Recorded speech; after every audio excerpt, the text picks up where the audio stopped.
có bài ca bánh xanh có con trong bóng Alea boy Jakanika dapat karavan Cek menan Nane api badakut gerbang Daki karondo Rakin tulang Rakin tulang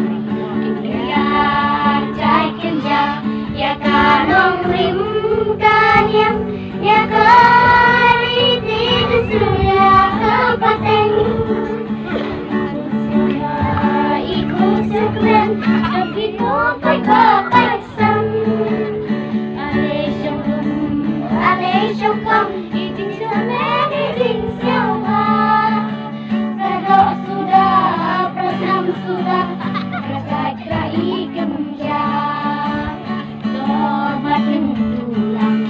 Dia ngacai kenjang Ya kanong rim kanyang Ya kariti desuya kapateng